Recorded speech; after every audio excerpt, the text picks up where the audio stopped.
Bom?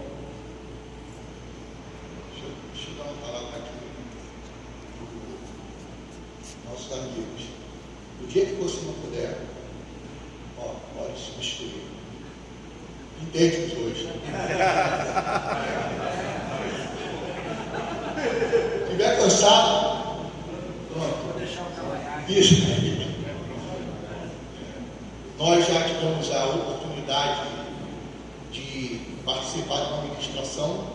Nós o convidamos para falar na associação. Foi esse momento extraordinário, uma mudança. E eu creio que vocês vão viver o que nós vivemos ao ouvir a ministração desse nosso amigo e pastor. Vou pedir para que nesse momento o irmão nos ajude na oração, colocando a mão para frente. Senhor Deus e Pai, nós rendemos graças ao Teu nome, porque até aqui o Senhor tem nos ajudado. Muito obrigado. Prepara o nosso coração, Senhor, a nossa mente, para que possamos ser impactados com aquilo que o altar vai liberar para a sua igreja. Renova, nos dê força, Senhor, para que possamos viver verdadeiramente o sobrenatural, que o céu possa nos levar a uma outra dimensão, Senhor. Essa é a nossa oração de gratidão, em nome de Jesus. Amém. Deus abençoe. Boa mensagem aí, nosso amigo e irmão. Obrigado. Bom dia. Bom dia. Podem se assentar.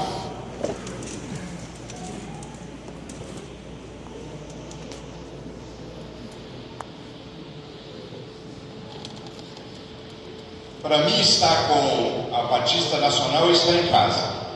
Eu tenho amizade com esse ministério já de longa data, desde a minha adolescência. Na época, o pastor Márcio Valadão era pastor da Igreja Batista Lagoinha, que era uma das igrejas que foi uma das principais do início desse movimento da Batista Nacional. E eu me lembro que eu tinha 17 anos de idade, o pastor Márcio Valadão alugou a sede da escola bíblica, o ministério que meu pai liderava no Brasil, numa denominação pentecostal, e alugaram para o carnaval, levou 150 jovens. Eu, na época, estava fazendo um trabalho, nem querendo, mas sendo chamado com 16, 17 anos de idade, por uma unção do Espírito Santo, para ir em igrejas tradicionais e ensinar sobre como ser batizado no Espírito Santo. Foi um tempo muito profundo e milhares de pessoas batizadas no Espírito Santo, naquela época, 16, 17, 18 anos de idade. E o pastor Márcio ficou sabendo, falou: nós temos muitos jovens que não são batizados no Espírito Santo, poderia ministrar para eles.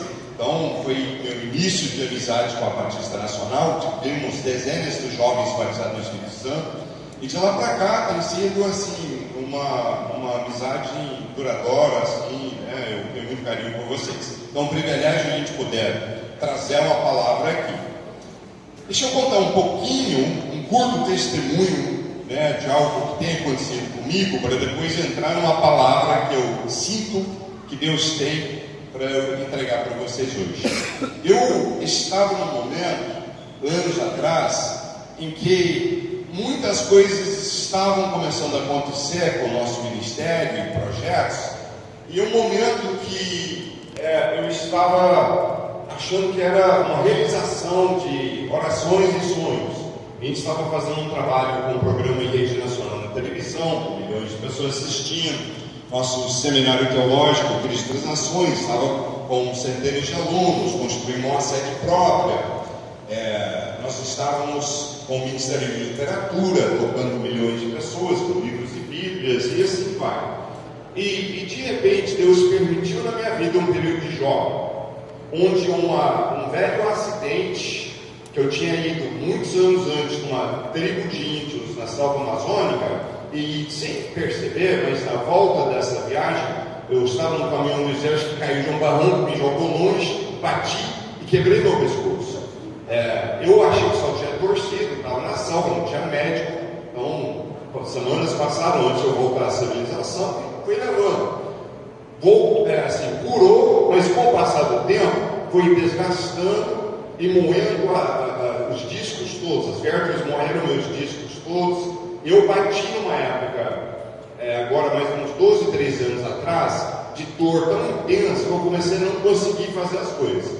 E foi um período de Jó. Eu não estava em pecado, eu estava vivendo uma vida de santidade, buscando a Deus, colocando Jesus em primeiro lugar. E foi um período assim, que as coisas começaram a desandar, eu comecei a não conseguir levar algumas coisas como eu levava, comecei a ministrar menos, e afetou tudo. E passei 10 anos assim, que a nível natural fui passar pelo vale da sombra da morte, mas a nível espiritual fui profundo, porque o Espírito de Deus me levou para uma caminhada em que Ele me desafiou para voltar à palavra, estudar a palavra toda, filtrar com o que eu ensinava e pregava até então, e o Espírito Santo me desafiou para eu mudar o que eu precisasse mudar.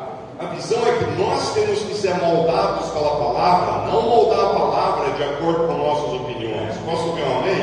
Amém. Então, eu tive esse período, eu comecei a ponderar, eu falei, Deus, me mostra por que parece que o modelo eclesiástico está quebrado hoje em dia, parece que não temos o poder, aqueles atributos que tinha a igreja do livro de Atos. Por que não estão assim hoje? E o que nós precisamos mudar? E com o passar daqueles anos, em que cada ano que passava eu piorava, ficava menos para fora, mais buscando e orando, com mais dor, mais dificuldade, mas Deus foi me revelando tanta coisa, foi tremendo. Nesse período eu entrei num tempo de reflexão. Obviamente, você está fora de cena, não consegui fazer muita coisa, você começa a refletir. Eu ponderei o que tinha sido, se eu tinha errado em alguma coisa que eu podia mudar. Nos anos que eu estava ativo e agora que eu estava semi-parado, o que eu podia pensar em melhorar. E me veio muito claro um erro grande que eu tinha, que era, eu descobri ponderando e repetindo, que eu me preocupava demais em agradar as pessoas.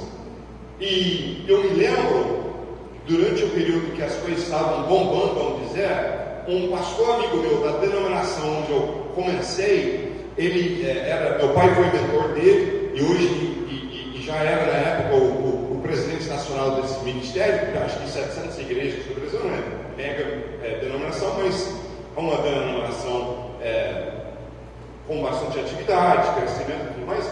Eu sentei para almoçar com ele e eu falei, escuta, esse pastor ele está sediado em Manaus. Eu falei, lá em Manaus, eu queria que você me falasse o que o pessoal critica a meu respeito. Eu falei, o motivo que eu quero saber, isso estava com vários projetos nacionais. Eu falei, eu queria saber, porque eu não quero deixar as coisas que estão acontecendo afetam a gente. Eu quero me manter uma pessoa humilde, simples, e se está tendo crítica, eu quero ponderar e ver se tem coisa que eu posso melhorar, mudar. Então eu quero ouvir. E ele parou, olhou para mim e falou assim, não, eu não tenho ouvido críticas não. Eu falei, eu sei que você é meu amigo, talvez você não quer ferir meus sentimentos, mas eu quero que você fale a verdade comigo. Fala o que o pessoal fala, para eu aprender. Ele falou, não, eu estou sendo sincero, não estou te poupando não. Fato é que eu não escuto não pessoal críticas não, pessoal todo mundo gosta do ministério. Eu fui embora daquele almoço com aquele meu amigo, achando que aquilo era bom, que o nosso trabalho era o que ninguém criticava. Mas nesses anos que eu fiquei ponderando, cheguei à conclusão que aquilo não é bom.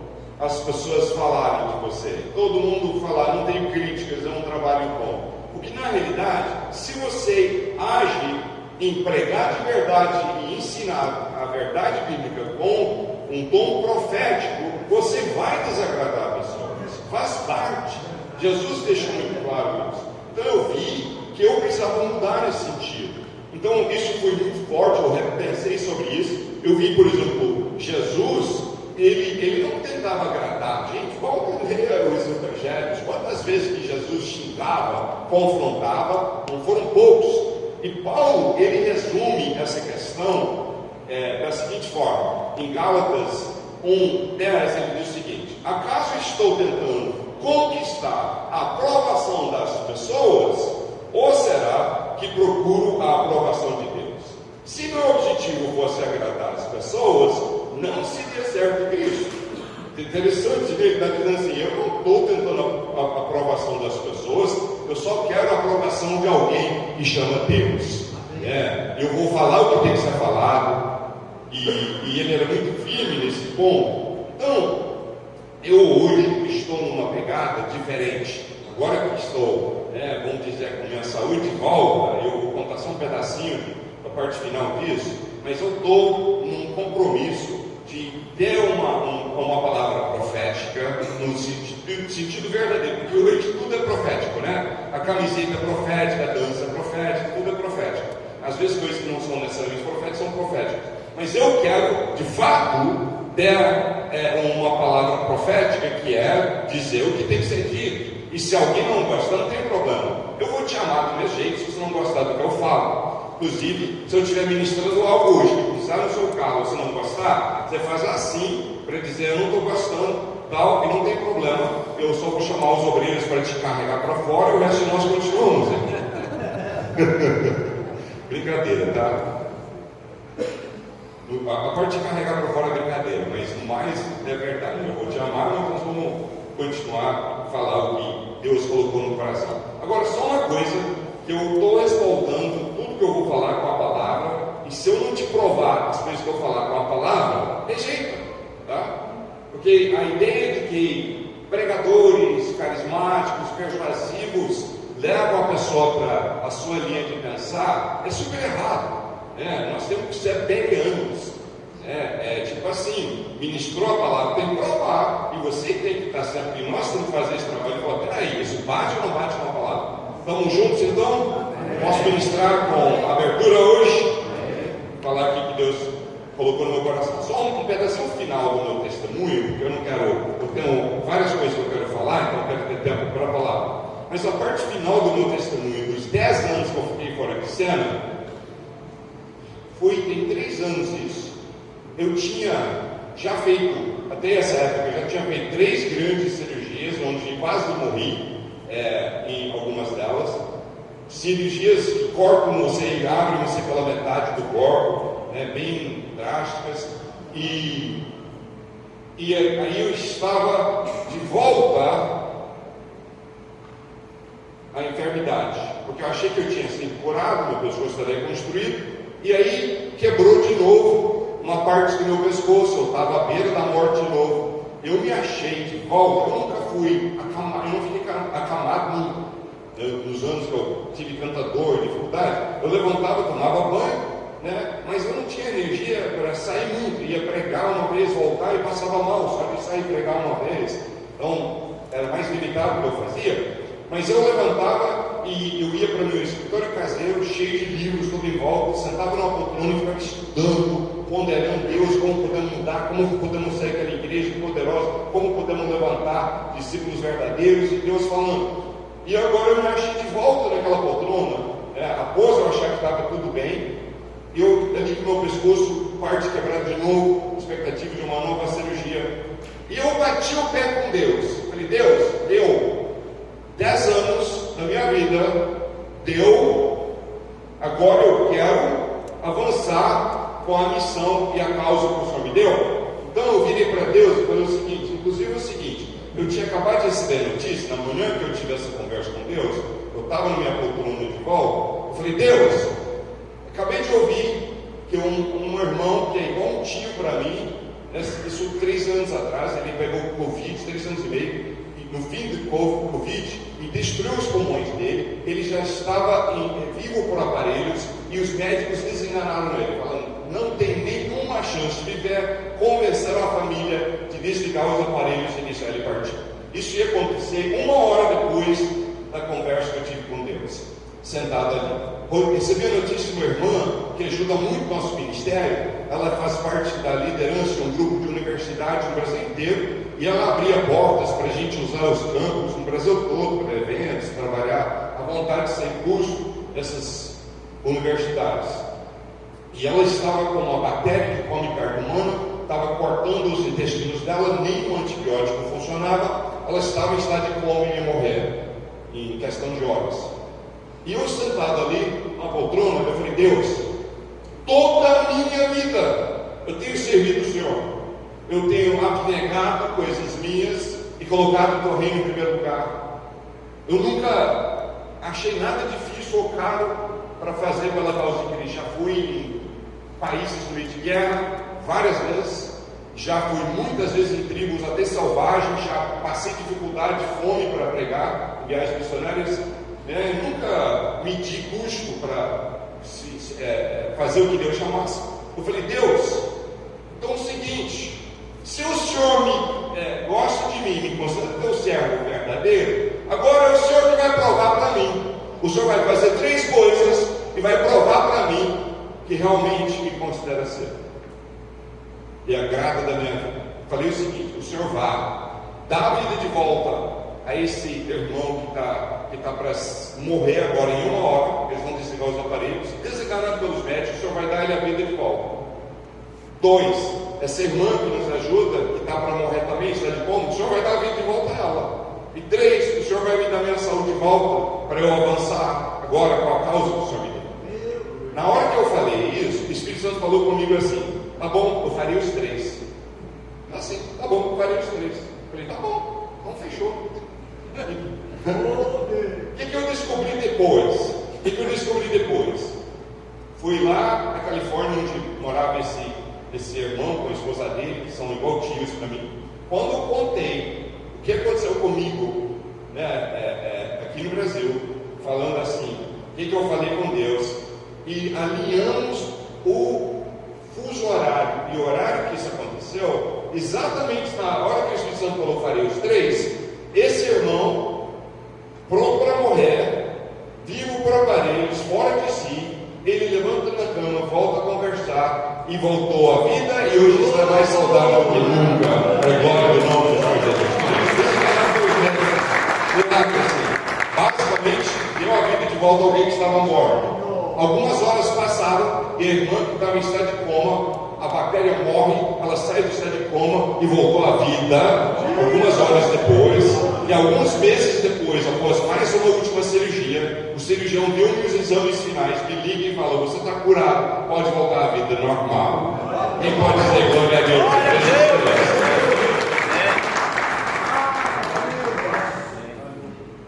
Então nós estamos aqui com um tempo dado por Deus de volta à vida e à saúde, para dizer o que Deus quer que a gente fale.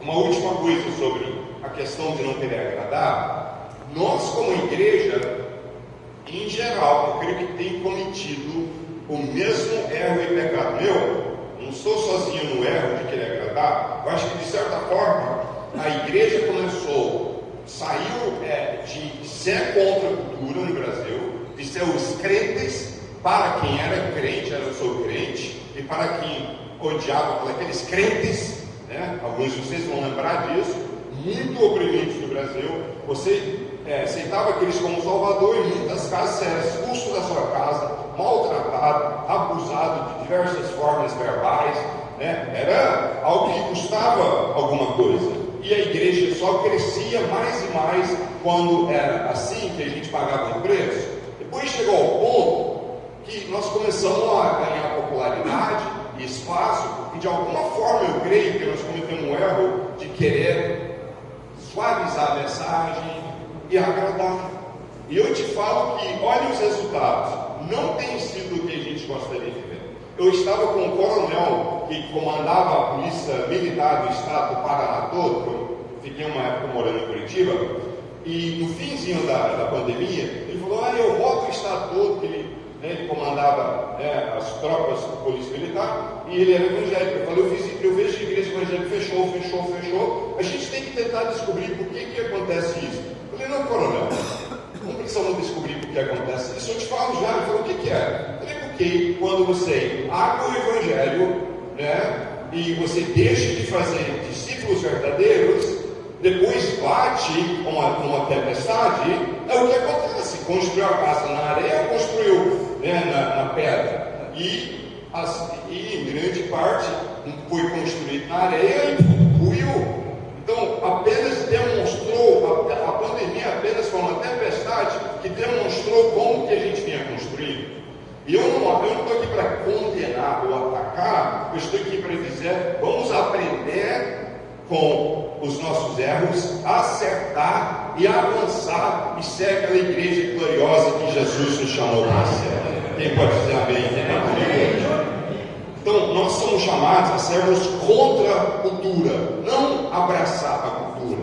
Eu poderia provar isso com muitas passagens bíblicas, vou ler só uma, Romanos 12, versículo 2. Se quiser abrir, depois durante a ministração vou citar outras passagens, eu não vou esperar para abrir, só vou citar a passagem, pode anotar, se quiser abrir rápido, beleza? Mas para não perder muito tempo, eu vou respaldando tudo que eu vou ensinando aqui com a palavra, tá? Mas se quiser abrir esse Romanos 12, 2, diz o seguinte: não imitem o comportamento e os costumes desse mundo, mas deixe que Deus os transforme por meio de uma mudança em seu modo de pensar, a fim de que experimentem a boa, agradável e perfeita vontade de Deus para vocês.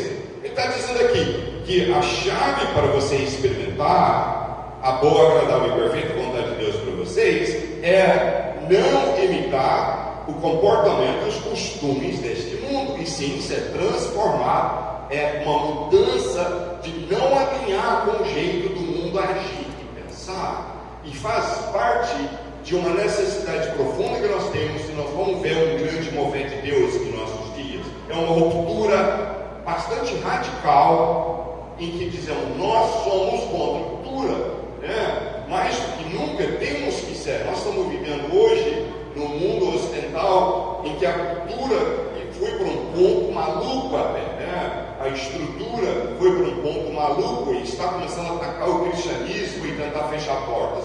Mais do que nunca, nós temos que ser salvos e contra a cultura, tá? Então, parte do nosso chamado. Agora, eu quero ensinar para vocês algo sobre como podemos resgatar o modelo da igreja neotestamentária.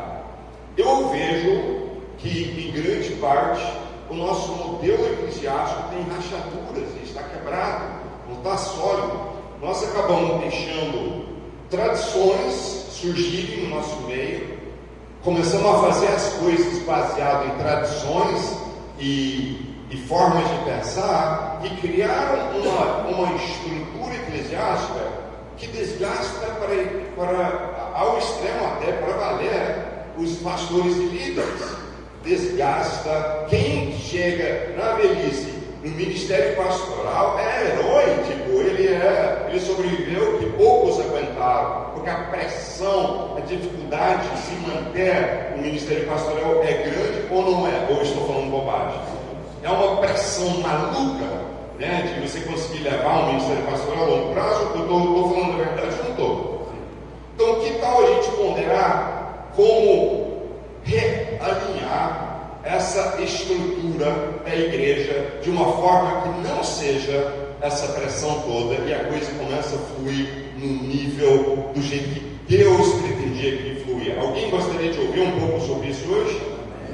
A única coisa que eu vou te alertar, que as coisas que eu vou te passar aqui, de mudanças, nenhum deles é uma varinha mágica que você só faz um tchup-tchup e está feito.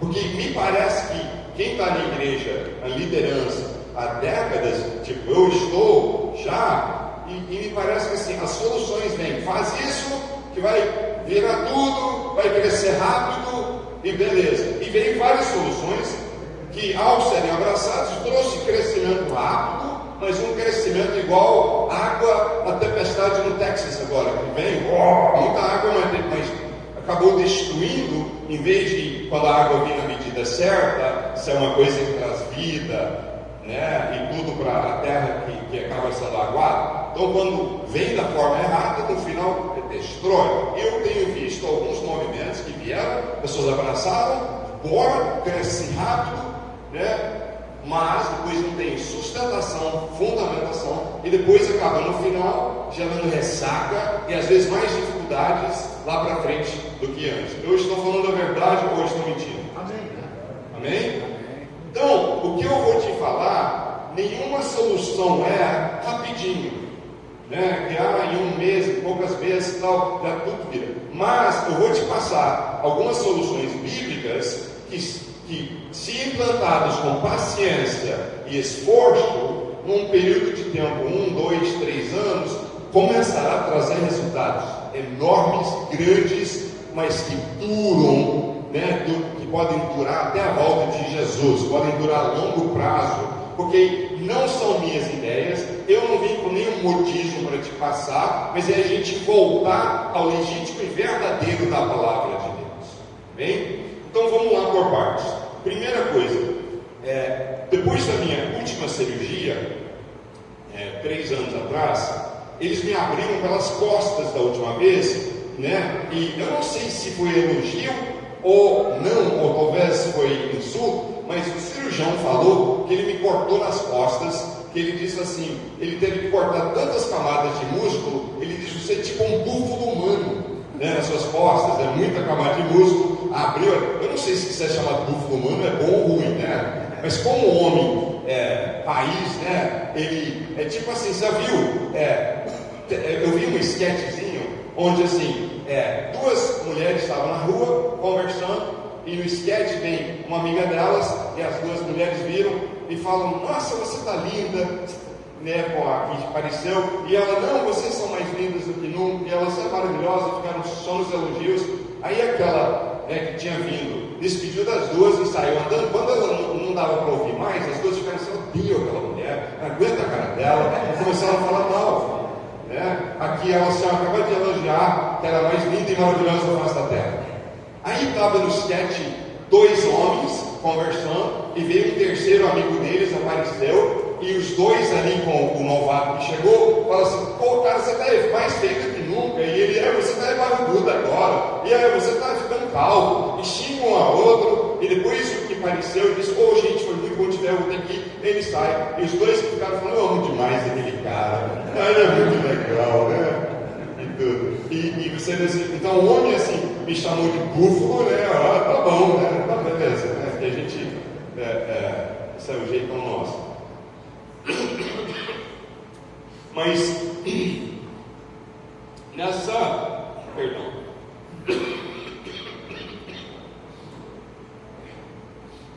Mas o que acontece com essa volta, né? Depois dessa última rodada de cirurgias, eu estava logo em seguida em casa, com tudo costurado, né? Essa é outra coisa, o homem raiz, né? Às vezes você é mais novinho, você não quer uma cicatriz, não. Hoje eu estou assim, que legal, mais uma cicatriz para a coleção, né?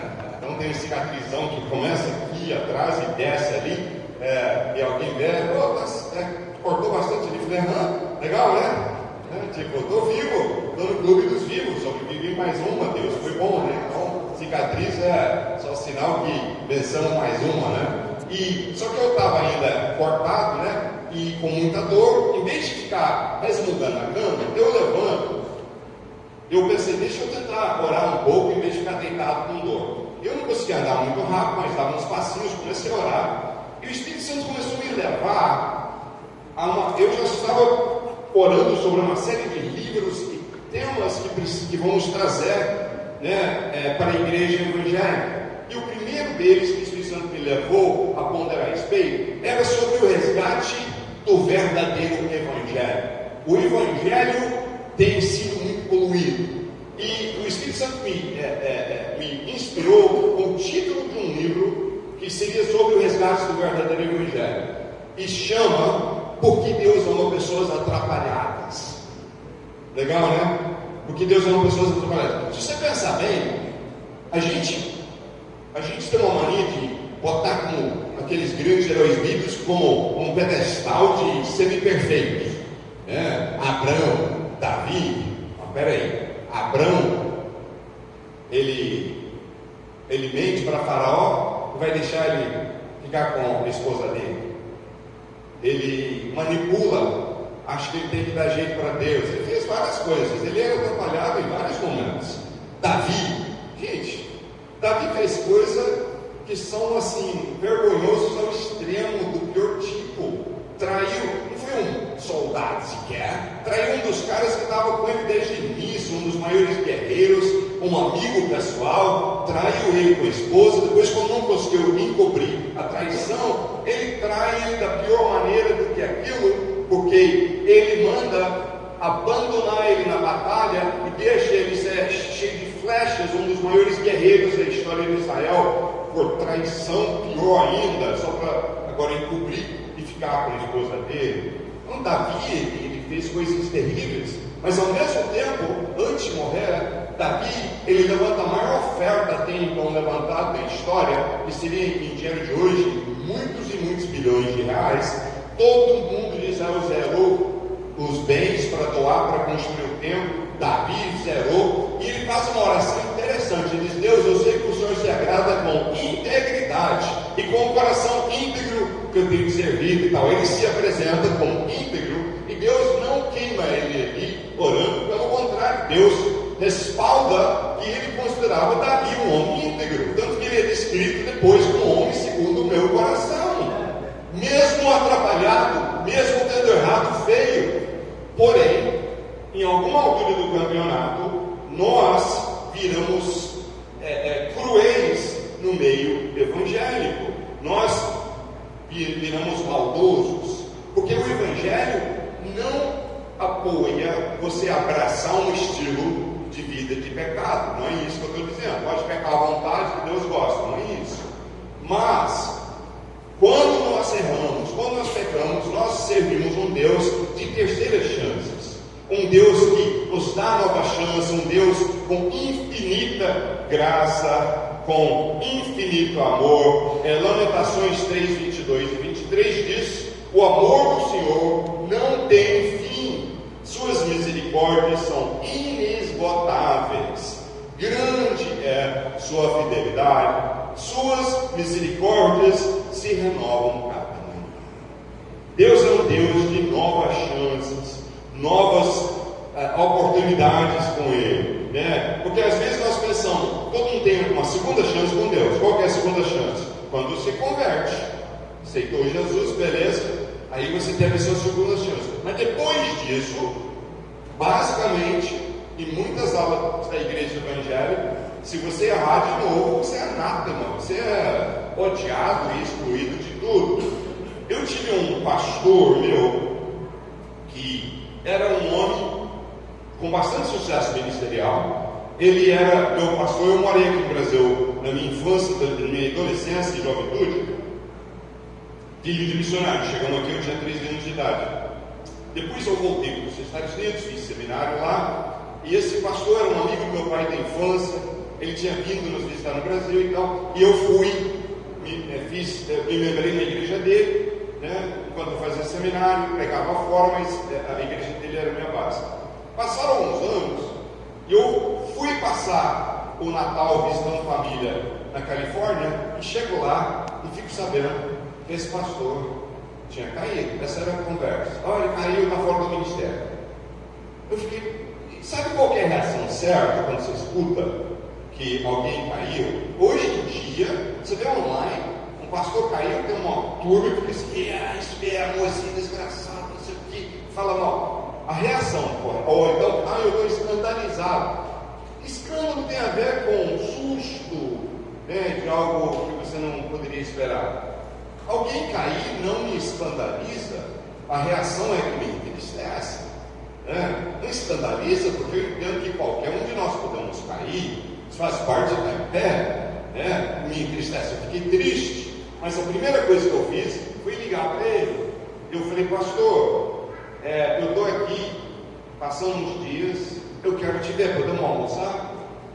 Aí ele falou: tá bom, marcamos para almoçar. Quando nós chegamos lá, eu falei: eu ouvi, né, o que tem acontecido contigo. A primeira coisa que eu quero que você saiba, pastor, é que eu ainda te honro. Você foi um mentor para mim, ainda tenho honra por você.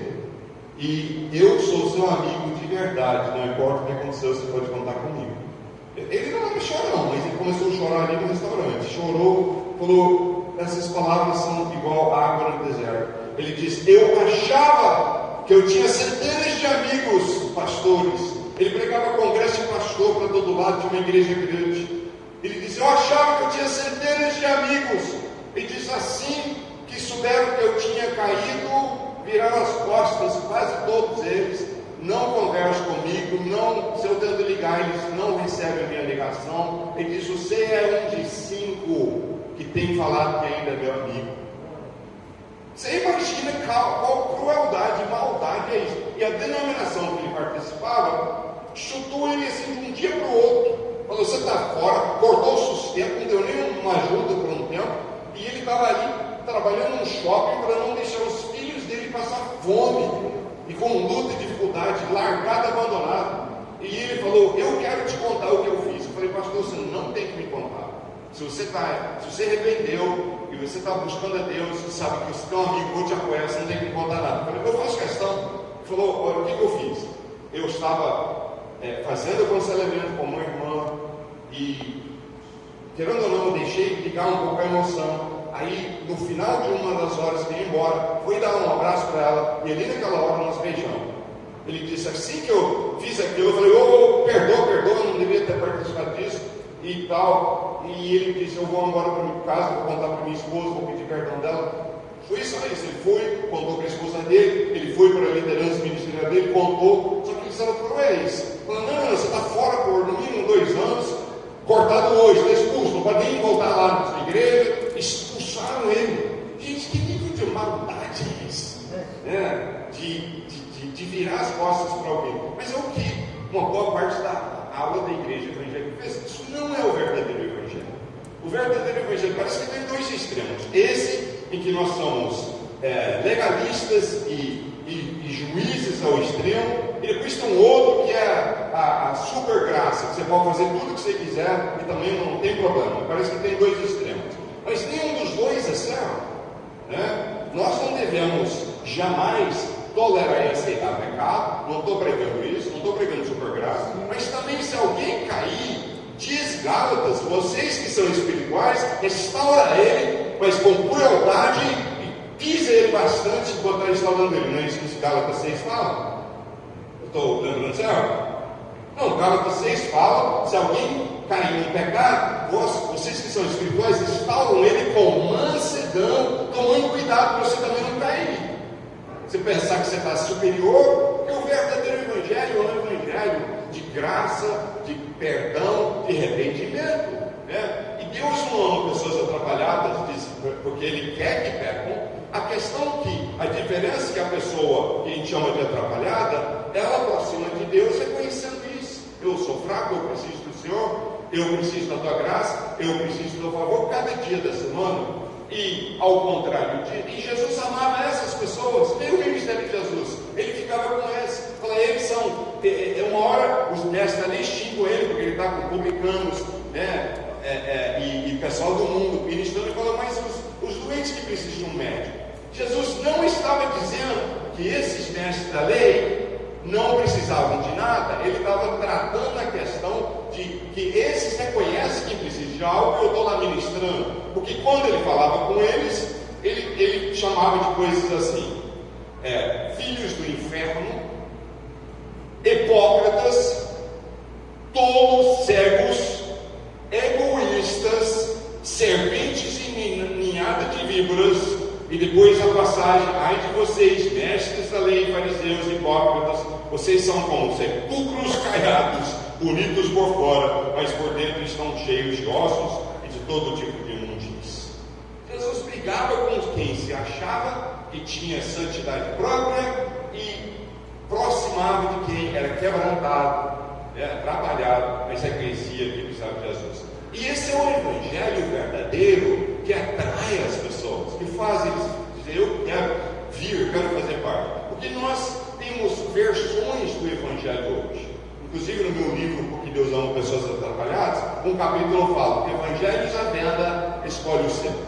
Porque hoje em dia nós temos à venda, sendo pregado, o tipo do evangelho que se quer. Nós temos o evangelho coach, nós temos o evangelho da ganância, nós temos o evangelho misturado com humanismo, nós temos o evangelho de secretismo das alianças, onde mistura velha e nova aliança. O evangelho não custa nada.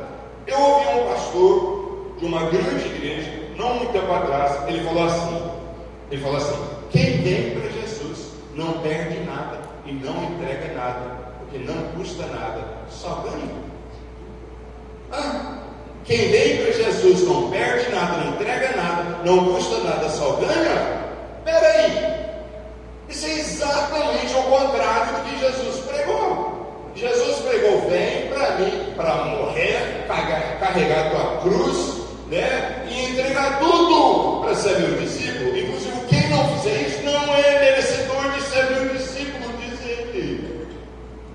Então, o evangelho verdadeiro, ele chama a mudança, a pagar um preço, a entregar. Agora você fala, como que esse evangelho vai atrair alguém? E é exatamente nisso que maquinaram em fazer versões mais suaves, ou atrair mais gente. Por um prazo, sim.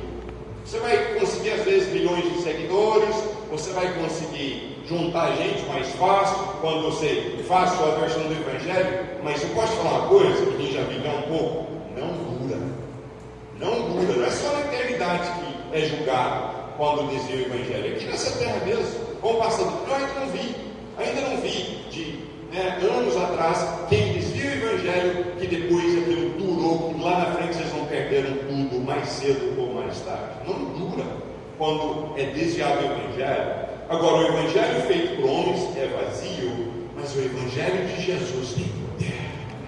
O evangelho de Jesus, quando nós temos a coragem de dizer: eu não vou aguar isso aqui, eu vou pregar a verdade, eu vou pregar de forma direta e objetiva, é um evangelho que transforma, que muda, e que impacta, e que vem com poder, e que vem com milagres, e vem com unção e glória de Deus sobre a pregação do verdadeiro evangelho. E eu posso falar uma coisa: dá resultado mais do que pregar evangelho enfraquecido. Como eu disse, às vezes a curto prazo, o evangelho desviado dá resultados superficiais, mas o evangelho verdadeiro produz resultados duradouros, profundos, enraizados, que vão a longo prazo pela causa de Cristo. Eu fui visitar uma tribo de índios que não tem contato com o mundo de fora, e com um casal de missionários que estavam trabalhando lá há 17 anos sem uma conversão. Leva 10 dias para chegar lá.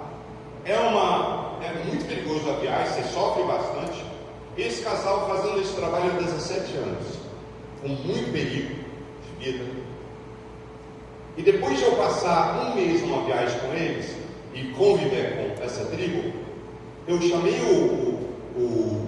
o marido, esse casal chama lá Suzuki Mars, eles são conhecidos um pouco em meio de missões evangélicas no Brasil. Eu chamei ele, eu falei: Suzuki, deixa eu falar uma coisa, eu tenho um respeito profundo pelo trabalho que você faz. Eu gastei aqui um mês, só nos últimos 15 dias, passando fome, eu perdi meio quilo por dia, estou todo cheio de caroços e mordidas, quase morri, perigo o tempo todo, falta de conforto, andando o dia inteiro na chuva, muito difícil. Isso foi um mês da minha vida, vocês estão há 17 anos. Meu respeito é homem, mas eu tenho que te falar o que Deus está me dizendo. Porque vocês estão tentando pregar o evangelho, você está todo preocupado em suavizar, fazer de um jeito que não fere a cultura. Eu falei: que vira a cultura, gente. Cultura não é essa coisa sagrada. Para socialista talvez, mas para a eternidade a cultura não é importante para você. É a vida eterna, a alma das pessoas que vale a pena. E eles estavam todos preocupados e tal. Eu falei: vocês têm que chegar na tribo, pregar o evangelho do jeito que confronta, que impacta de forma forte e direta. Eu estou te falando a palavra profética que Deus me disse para falar. Ele não gostou, ele fechou a cara comigo. Quando eu viajei, ele estava meio bravo comigo, quando eu fui embora. Mas passou um ano, ele veio no nosso seminário teológico em Belo Horizonte, Cristo para as Nações, com centenas de alunos. Eu abri para ele e a esposa falarem, para todos os alunos, e ele contou tudo isso e falou que quando eu fui embora ele estava chateado comigo mesmo, mas que ele começava a ponderar, e o Espírito Santo falou: você está errado, você tem que ouvir o que ele está falando. Que disse que ele ponderou e disse: está bom, Deus. E ele voltou para a tribo e mudou, começou a pregar um evangelho de impacto, um evangelho que custa, um evangelho que contrariasse a cultura dele, sem medo agora. E ele disse: começou um avivamento e mais da metade da tribo converteu. Então, agora como Jesus Cristo como Senhor e Salvador. Quem pode aplaudir o Senhor Jesus?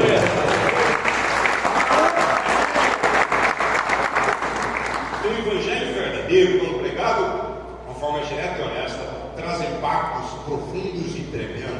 Nós não temos que ter medo de falar a verdade para as pessoas. Ah, não, vou perder gente.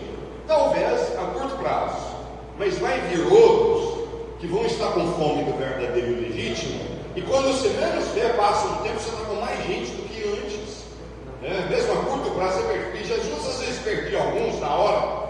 João 6, ele fala assim: esse aqui é a verdade, aceita ou larga. E um monte deles assim: ah não, está nos ofendendo. Ele falou: beleza, vai embora então. Aí ele veio para os 12, quando foi embora um tanto de discípulos, e ele mendigou eles, falou: pelo amor de meu Pai que está no céu, não me larga também não, né? É isso que Jesus disse para eles? Não, ele falou assim: quer ir também na rua? Está ali. Está ali, pode ir. Porque ele estava filtrando, porque se você prega a verdade, filtra e levanta os verdadeiros, depois o movimento, em pouco tempo nos anos seguintes, com o derramado do Espírito Santo, completou-se a virada das alianças, né? Com a morte e a ressurreição de Jesus, depois a vinda do poder e batismo do Espírito Santo, mas em poucos anos aquele movimento sacudiu o mundo. Dentro do livro de Atos, já um governante fala assim: ah, vocês que são daqueles que viraram o mundo de cabeça para baixo, né? Em poucos anos, porque ao valorizar o legítimo e verdadeiro evangelho, virá com poder para transformar, trazer glória e exaltar Jesus e atrair os homens e as pessoas para o Senhor Jesus Cristo. E nós temos que ter coragem de falar o que tem que ser falado e pregar o verdadeiro evangelho. Quem está comigo aqui hoje? Agora eu quero entrar um pouco e também de sermos transparentes. Chega de pastor mostrar fachada. Isso não dá o resultado que a gente pensa. Ah, não posso deixar nenhum membro ver alguma fraqueza minha, ver que eu não sou semi-perfeito, então a gente esconde, parece fachada e tal. Mas vou te falar uma coisa: isso também, ao passar do tempo, dá resultados ruins, não dá o resultado que a gente espera, não. Eu escrevi sobre isso num capítulo também no meu novo livro, Porque Deus Ama Pessoas Atrapalhadas, e ali eu falei de um pastor. Ele já partiu para estar com Jesus, e ele era muito bacana. Ele era americano, negro americano, mas um cara maravilhoso. E ele partiu muito cedo por estar com Jesus, né, com acho que 70 anos de idade. Mas assim, ele uma vez estava falando assim, que ele pregou na igreja dele, deu apelo para a salvação, algumas pessoas vieram à frente, e ele disse que viu uma jovem senhora levantar, começar a dar um passo, voltar e sentar, e não viu. Aí depois do culto, ele cumprimentou a pessoa, viu aquela senhora, jovem senhora, e falou: escuta, eu vi que você quase foi na frente de aceitar Jesus, por que não? Aí ela falou assim: ah não, eu tenho muito pecado na minha vida, eu não posso. Ela falou: não, mas Jesus perdoa. Eu falei: não, você não entende não, eu sou muito pecador, muito atrapalhado, Deus não tem espaço para perdoar o quanto eu já fiz. Falou: tem sim, mas vamos fazer o seguinte, você pode vir no escritório da igreja essa semana, conversar comigo? Aí ela veio. E ela falou: pastor, eu estou aqui porque você me pediu, mas eu vou deixar claro, não tem chance para mim não. Falou: antes de você falar qualquer coisa, deixa eu contar a minha história. Aí ele começou a contar: olha, eu já fiz isso, já pequei assim, ele começa a dizer. Quando ele está na metade de dizer, ela disse: chega. Falou: pastor, você já fez tudo isso? Ele falou: já. Ela falou assim: e você teve um encontro com Jesus, está salvo? Assim, sim. Falou: então tá, então ele pode me salvar também. E ela chorou ali, aceitou Jesus Cristo como Salvador. Aí passou um tempo, ela contou para a família toda dela. Passou um tempo, o pai dela veio no culto e falou: minha filha disse que você fez tal. No seu passado, sim. Ah, então eu também vou aceitar Jesus. E foi assim, a família inteira converteu, né? E porque falava: ah, se você fez tudo isso, eu também posso ser salvo e Deus ainda pode fazer algo na minha vida. Então nós temos que viver uma vida, né, não tentando ser super-heróis, temos que nós dizer: eu não sou super-herói, eu levanto todo dia, eu estou na busca de Deus igual você, né? E isso me faz entrar no próximo assunto, que é o seguinte: nós geramos um modelo na igreja onde nós criamos castas que não estão na Bíblia.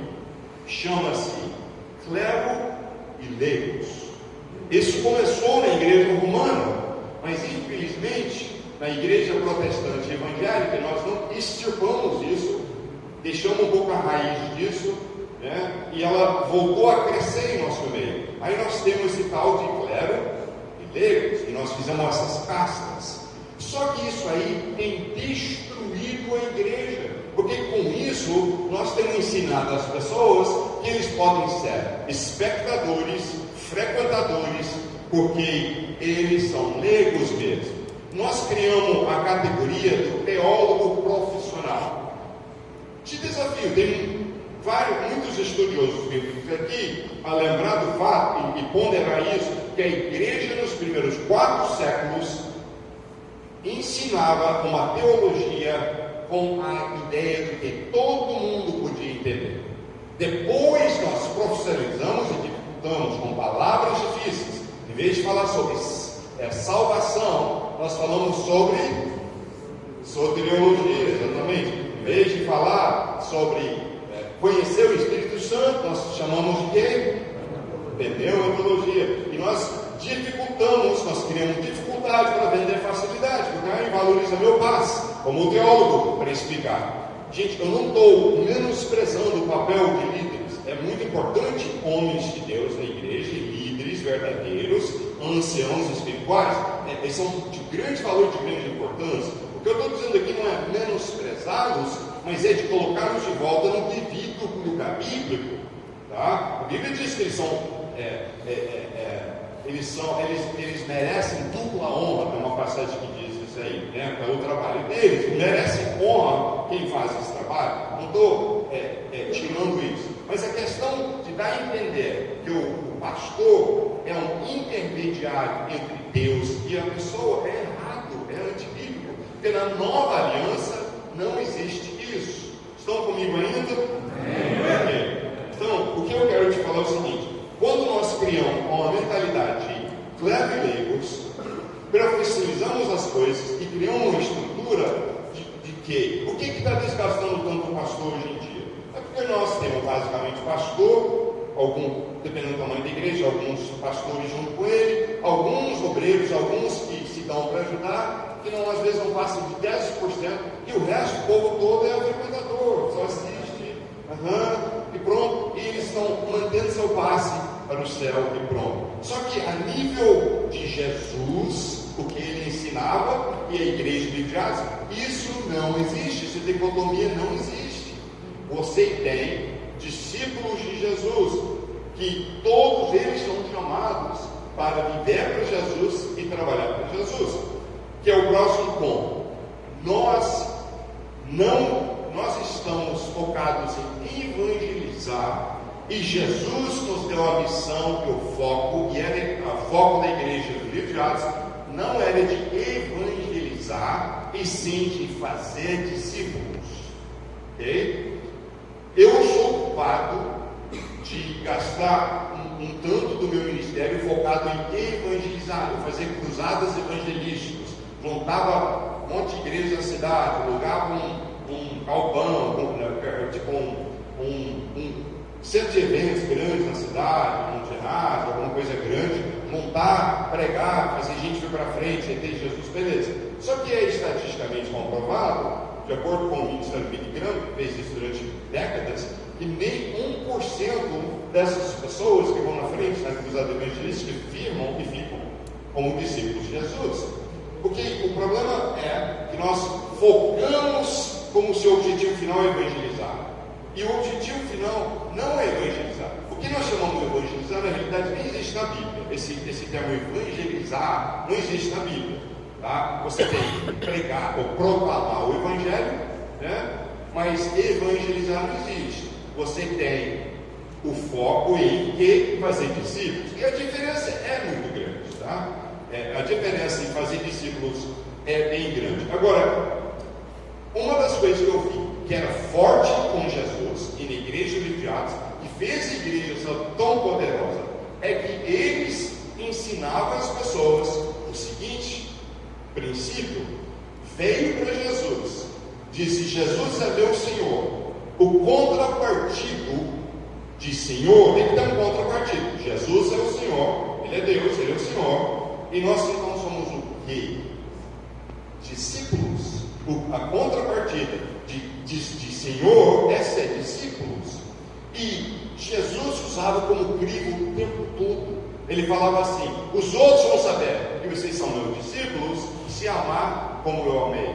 Ele dizia: pode dizer, me chamar de Senhor, Senhor à vontade, mas se não obedecer o que o meu Pai mandar, não é meu. E o tempo todo Jesus usava o termo discípulo como um crivo. Era a identidade basal deles na igreja que Jesus levantou. No Novo Testamento, se você for procurar a nomenclatura usada para quem era de Jesus, você vai achar, isso vai variar um pouco de acordo com a tradução da Bíblia que você usar, mas qualquer tradução vai ser próximo disso aí.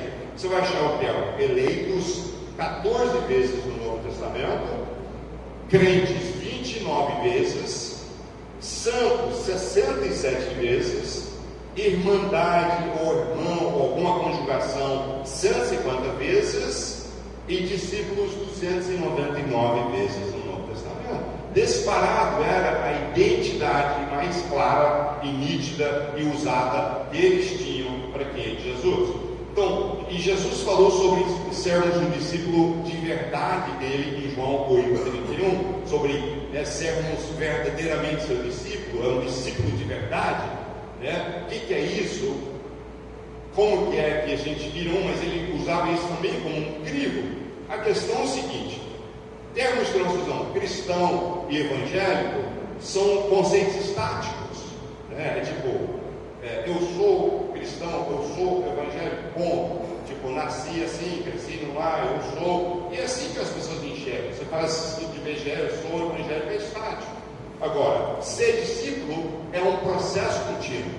É uma diferença total, é uma coisa dinâmica e atuante ser discípulo de Jesus. Só que toda vez que eu começo a falar da necessidade da gente resgatar a identidade na igreja, das pessoas serem discípulos de Jesus, a pessoa que está me escutando falando: ei pastor, ei meu irmão, muito bom, esse é só ênfase em discipulado. Só que discipulado, esse termo também não existe no Novo Testamento. O mais próximo dele seria o que Jesus falou em Mateus 28, que é para irmos fazer discípulos. Então, o que nós chamamos de discipulado poderia se comparar com o de Jesus, é fazer discípulos. Ok. Qual que é o meu problema com isso? Sobre o fato que precisa um processo para estabelecer alguém na fé, sou totalmente a favor. O meu problema é misturar e achar que a identidade de ser discípulo e discipulado são a mesma coisa. São bem diferentes.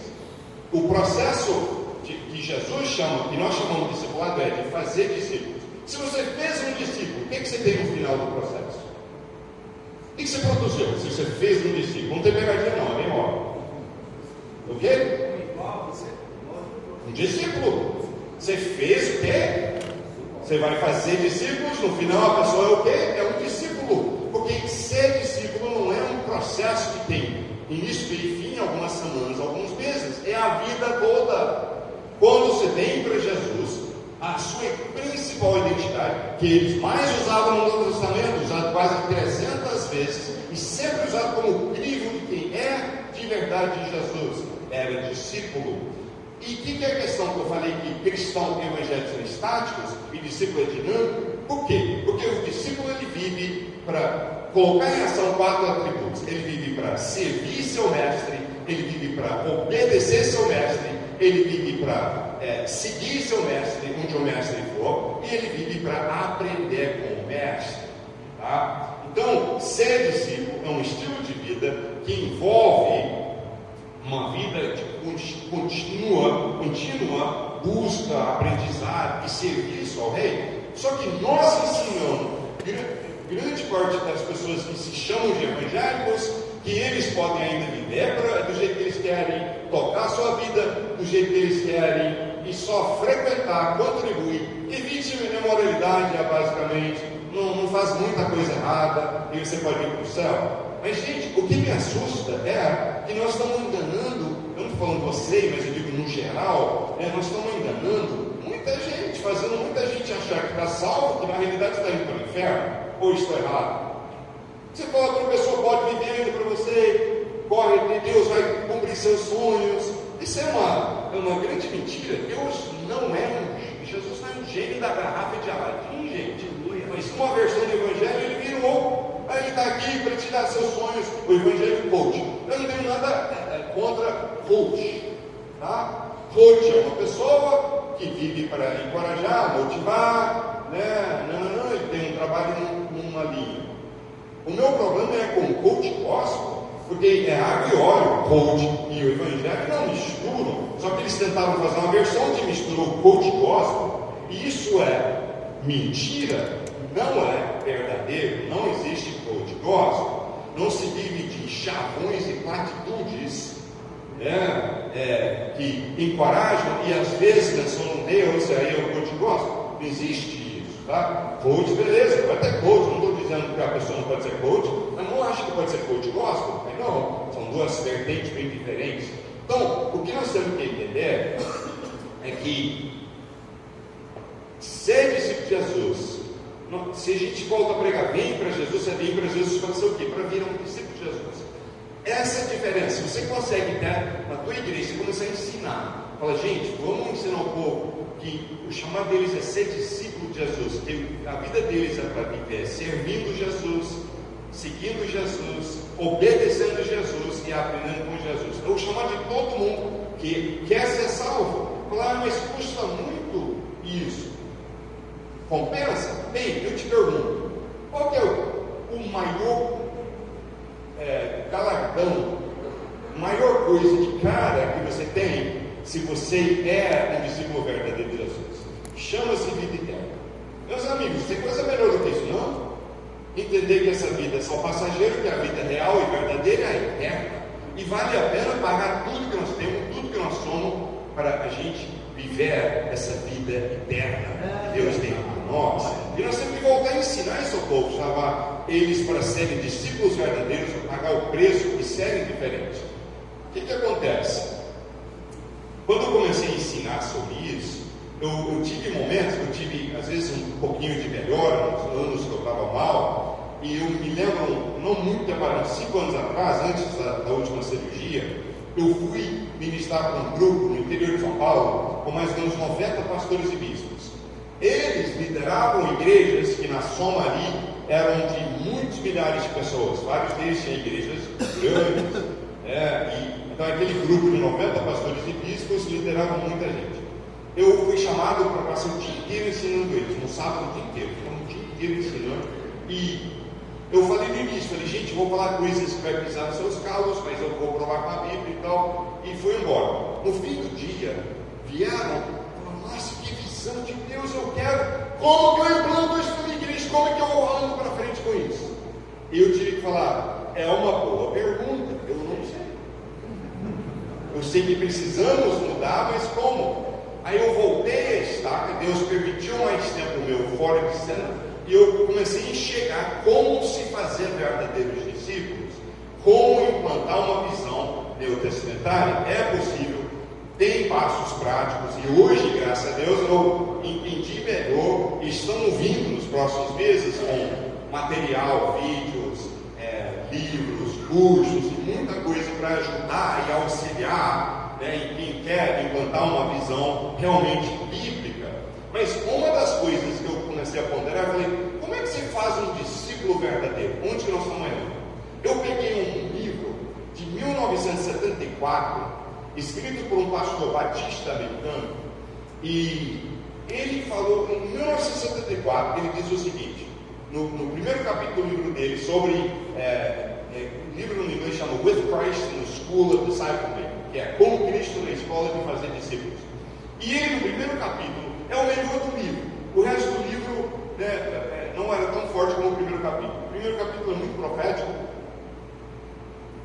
porque ele fala assim, ele diz que a igreja neotestamentária começou a declinar naqueles primeiros séculos, principalmente porque pararam de fazer discípulos verdadeiros de Jesus. E começaram a fazer seguidores aderentes. Começaram aos poucos a fazer as missas em latim, onde o pessoal nem entendia, começou ali a propagar teologia profissional, aí parou de ser uma teologia prática, e começou a dificultar, e começaram a fazer aderentes, que pelo carimbo da igreja, eles vão para o céu, e ali a igreja declina. falou, com a renovação protestante, você tem um surgimento durante séculos de voltar a ser discípulo de Jesus, cresce, mas em 1974 ele disse que ele enxergava que estava começando uma troca de novo para fazer seguidores, fãs e aderentes e não discípulos, e que se não parassem, a igreja cristã no Ocidente ia declinar. E a nível verdadeiro, tudo que ele falou tem acontecido. Nós paramos de fazer discípulos e a igreja começou a declinar. E eu digo então, qual é a resposta de levantar uma igreja forte, poderosa, que sacude o mundo inteiro e trazemos, quando vejamos a volta de Jesus com glória e poder, uma igreja gloriosa e poderosa, é a gente voltar a fazer verdadeiros discípulos de Jesus. O caminho está por aí. Agora, comecei a ponderar então, como fazer? Primeira coisa que eu vi, Jesus dá a parte da fórmula em Mateus 28, que eu acabei de citar, onde ele diz, portanto, vão e façam discípulos de todas as nações, batizando-os em nome do Pai, do Filho e do Espírito Santo, ensinando-os a obedecer a tudo o que eu ordenei a vocês. Eu estarei com vocês até o fim dos tempos. Deixa eu correr aqui, que eu tenho várias coisas para colocar nisso, que eu acho que vai te ajudar. Eu creio, de fato, meu coração vai te ajudar. Vamos olhar uma questão aqui. Sabe que quando você traduz uma língua para outra, às vezes tem palavras que você traduz como uma palavra, porém, muitas vezes passa o significado completo daquilo. Tem palavras que às vezes a gente pega do inglês para o português por isso, né? Porque são muito ricas, aí pegamos e começamos a cunhar e usar no português. Temos várias que a gente tem feito assim. O contrário é verdade. Tem palavras no português, por exemplo, para você botar no inglês, levaria uma sentença toda. E essa palavra que Jesus usou aqui no grego, sobre ensiná-los a obedecer a tudo que eu ordenei a vocês, essa palavra tudo no grego é panta. Essa palavra panta significa todos, no sentido de cada parte que se aplica, e em outras palavras, são todas as partes que fazem um conjunto, tipo uma quebra-cabeça, que todas as partes encaixam para no final você enxergar uma imagem que fica ali quando você termina de montar, mas você vai juntando as peças e aí você enxerga. Então, primeira coisa, se nós basicamente pegamos uma pessoa, ele converteu, falou, tá bom, tem às vezes um cursinho para batismo, um discipuladinho, algumas semanas, beleza, lê a Bíblia, vai ser bom, e frequenta. Só que aí o que acontece? A pessoa, ele não entende a Bíblia, não entende o plano de Deus, então ele se confunde. Então o que acontece? Primeira coisa, se você mostrar para a pessoa o que é o plano de Deus, deixa eu te mostrar quem é Deus, o que é o plano de Deus, e você leva ele para um processo de ensinar ele todas as partes que fazem um conjunto, isso é parte do processo de fazer um discípulo verdadeiro. E nós não fazemos isso em 99% dos casos. Nós não pegamos uma pessoa e falamos, vem cá, vamos te ensinar quem é Deus, o que é o plano, o poder de Deus, que Paulo fala a respeito em Atos, quando ele está resumindo seu ministério aos anciãos de Éfeso, ele fala assim, eu não deixei de ensinar a vocês o poder, o plano, ou o propósito de Deus, né? E ele fala assim, o plano do poder de Deus, quer dizer, todas as partes que fazem o conjunto do plano de Deus para vocês, eu ensinei para vocês. É tipo, como eu falei, a quebra-cabeça. Você precisa enxergar. O que você precisa quando você. Alguém que já montou quebra-cabeça de, sei lá, 1000 peças? Alguém? Quando você monta, o que é mais importante além das peças? É você ter o quadro, né, a foto, para você ver o que você está montando, onde que vai. Então, se você pega a pessoa e fala, vamos te ensinar todas as partes que fazem o conjunto do que eu ensinei, que Jesus disse, então vamos lá, então eu vou precisar te ensinar aqui, e no final a Bíblia vai fazer mais sentido para você. Um exemplo, eu falo disso no meu livro sobre voltar ao verdadeiro evangelho, porque Deus ama pessoas atrapalhadas, sobre as 5 épocas de Deus. Não é pegadinha, não é dispensacionalismo, é só uma forma simples e prática de analisar as formas que Deus tem interagido e relacionado com o homem, tá? Uma coisa simples, como é que Deus tem relacionado com o homem? Desde a criação. Muito simples, tete a tete. Quando o pecado, Deus se relaciona com ele de forma direta, né, no jardim. Fase, então, época 1, relacionamento direto, é o que Deus queria, era o plano dele, relacionamento direto. 2, o homem peca, aí Deus não pode relacionar de forma direta, por isso que nós não enxergamos Deus, e assim vai. Aí vai para uma segunda época, que é da fé. O livro de Romanos e o livro de Gálatas mostra Abraão como o pai da nossa fé, dessa época, que era o precursor do Evangelho, diz a palavra. Então você tem uma época apenas de fé, que você relacionava com Deus. Terceira época é a lei mosaica. E a lei mosaica não era só para os judeus. O plano de Deus era que os judeus ensinassem o mundo a vir para Deus através da lei mosaica também. Fizeram em parte. Você vai ver isso, e com algumas menções no Novo Testamento, você vê que eles faziam em parte. Porque, por exemplo, no dia de Pentecostes em Jerusalém, diz que havia ali pessoas de vários países do mundo, falavam várias línguas, alguns deles judeus natos e outros deles eram, né, convertidos ao judaísmo. E de uma outra hora diz que Moisés é pregado aqui em todas as cidades, que eles tinham sinagogas para pregar a lei mosaica em várias partes. Então, você tem ali a terceira época de Deus, a lei mosaica. Quarto, a nova aliança no sangue de Jesus. Quinto, a eternidade, que nós vamos estar resgatados, restaurados em relacionamento direto com Deus. Se a pessoa simplesmente entende as 5 épocas de Deus, ele lê a Bíblia e ele entende melhor.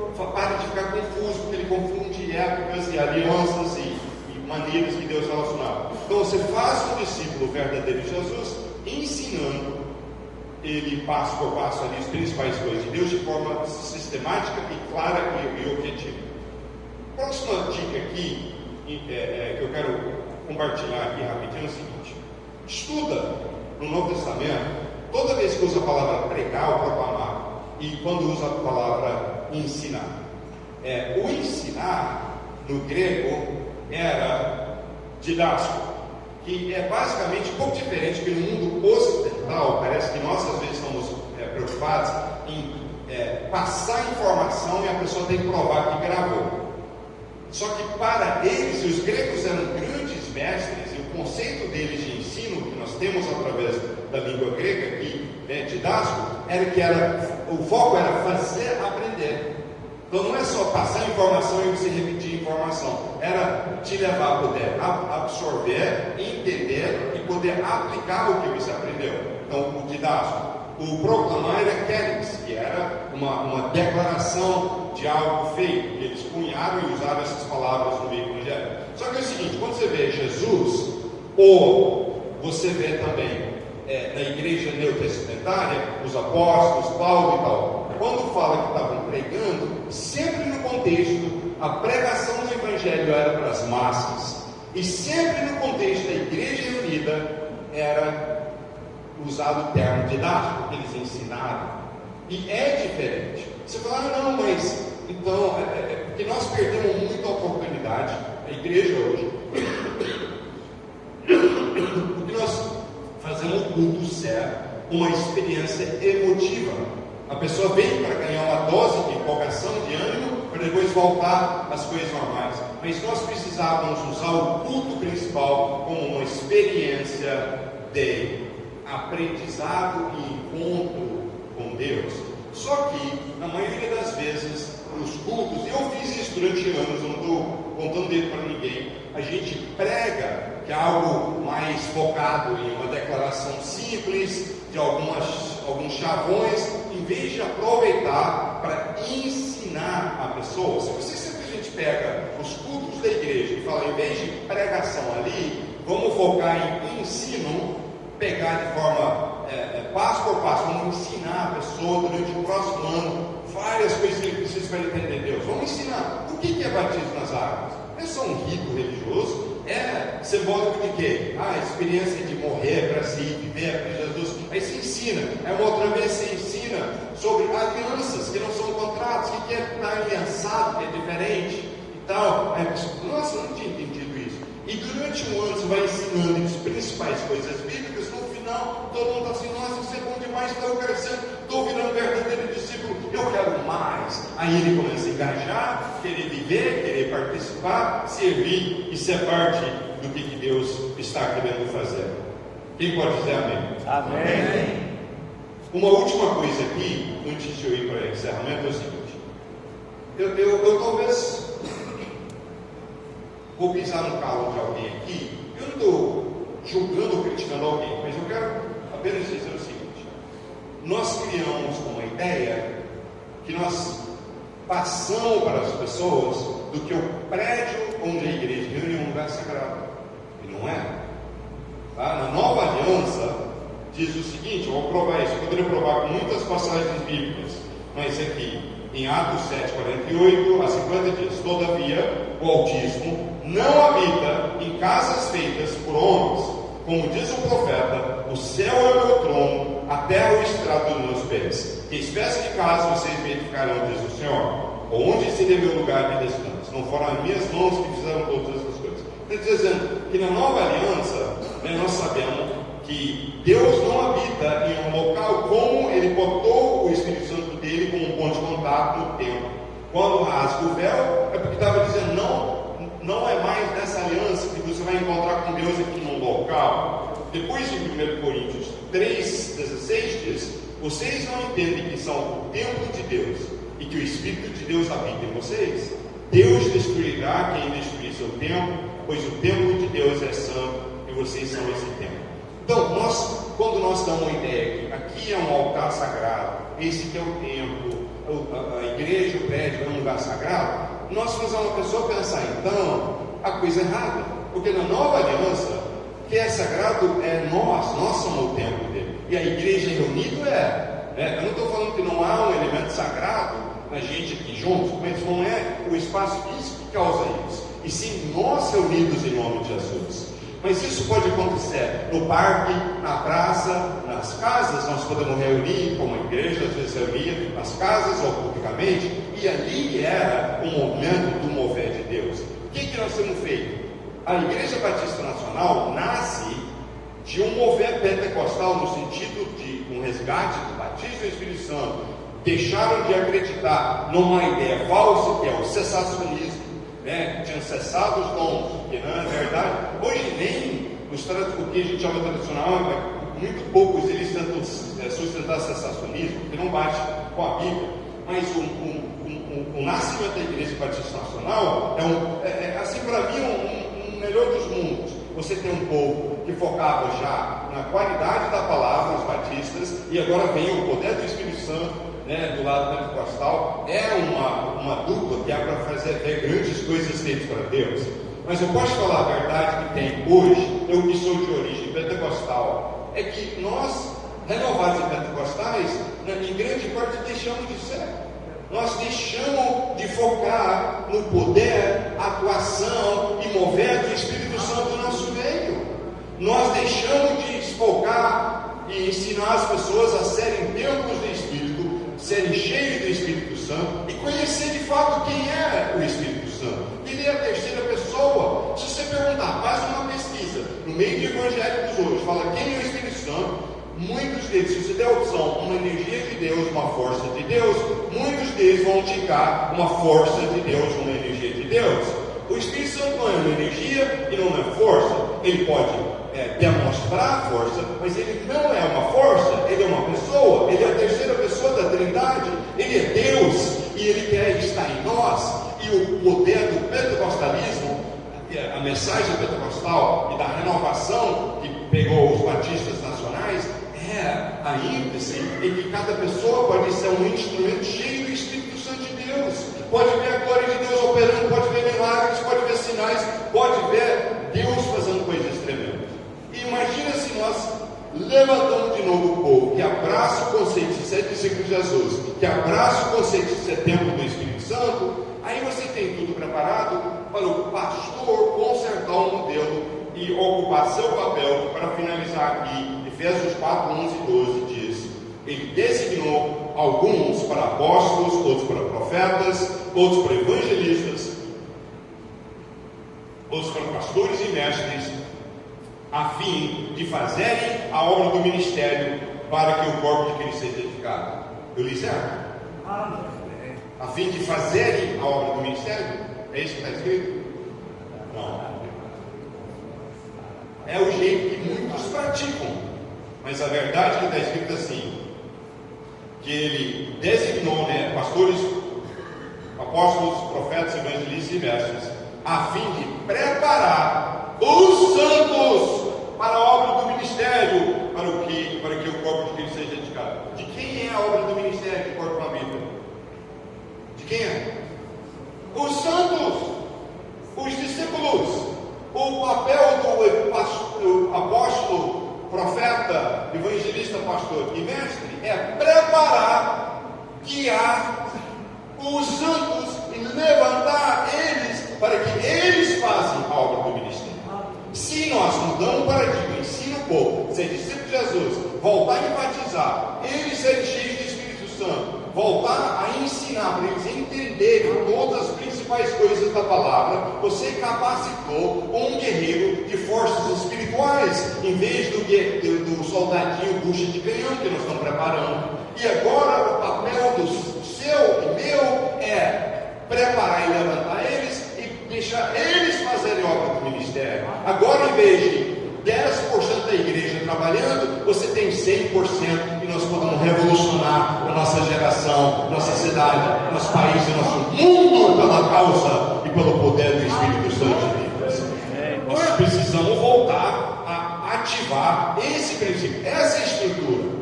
Vou te finalizar com uma historinha que eu estava conversando com alguém que eu conheci, que era uma vizinha minha, e ela estava reclamando do pastor dela.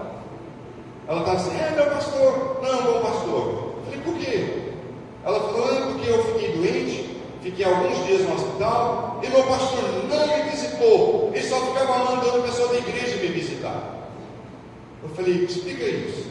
Eu falei: andou 6 pessoas da igreja me visitar, todo dia estava um deles lá, e toda vez eu olhava se ele estava junto, ele não estava. Que pastor ruim. Eu falei: você está muito enganado, irmã. Você tem um excelente pastor fazendo o papel dele, que é preparar os santos para fazer a obra do ministério. Como é que ele faz tudo? Isso aqui está matando o pastor, ele está num pedestal em que a gente tem uma fachada que nós somos semi-perfeitos, aí o pessoal fica nos cutucando com a vara curta para te derrubar do pedestal, e depois ele tem que fazer tudo, e ele desgasta, cansa, não aguenta, e por isso que ele estressa, estafa, tem desvio emocional, fica doente e às vezes até morre antes da hora, porque ele está tentando fazer o que ele não foi chamado a fazer. Vamos voltar ao modelo bíblico, levantar verdadeiros discípulos, templos do Espírito Santo, pessoas preparadas para fazer a obra do ministério, e assim você pode viver uma vida no seu papel correto, corajando, apontando, mentoreando, corrigindo às vezes e liderando pessoas, que eles fazem a obra, e nós, aí gente, você faz isso rapidinho, seus 100 viram 1000, e 1000 viram 5000, porque a obra começa a espalhar e começa a acontecer de verdade. Então assim, vou encerrar aqui, é só alguns minutos que eu estou usando aqui para falar de algo que eu acho que pode mudar radicalmente nossos ministérios para o melhor. Alguém recebe minha palavra hoje de manhã? Pondere e ora sobre o que eu estou falando, e deixa o Espírito Santo falar contigo, porque eu creio piamente que nós podemos reconstruir o modelo da igreja, e ao fazer, ver Deus fazer coisas fenomenais em nosso meio. Glória a Deus. O Alisson, traz aqui, por favor, alguns livrinhos. Nós temos um ministério de literatura, eu vou falar, mas antes disso, eu quero que a gente faça uma oração. Quem gostaria de dizer: eu quero pedir a Deus para Ele fazer algo novo na minha vida e ministério, me renovar, me ajudar a implantar uma estrutura bíblica com gente, verdadeiros discípulos, cheios do Espírito Santo, e a gente puder fazer coisas tremendas para Deus. Eu quero renovar esse voto com Deus, eu quero ouvir de Deus na minha vida, ajustar o que eu precisar para deixar Deus fazer o que Ele quer fazer. Se você quer isso, vamos fazer uma oração hoje? Então vamos orar. Pai, eu te agradeço pelo privilégio de estar aqui com meus irmãos aqui desse ministério Batista Nacional, são meus amigos de longa data. Eu te peço que o Senhor opere aqui de nova maneira nessa igreja, nesse ministério, que o Senhor renova pastores aqui com nova unção, com novo entusiasmo, com a visão ardendo e queimando no coração, com renovo aos tempos iniciais, daquela empolgação pela causa, e não cansaço que vem através de sobrecarga e cansaço, que o Senhor possa tirar o cansaço, mas ao mesmo tempo nos ensinar a ajustar nossa forma de operar para fazer do seu jeito, o jeito bíblico, o modelo bíblico, e através disso ver o Senhor fazer coisas tremendas em nosso meio. Renova, restaura e sopra o seu mover nesse lugar, nesses irmãos, em nome de Jesus. Glória a Deus. Quem pode aplaudir o Senhor Jesus demais?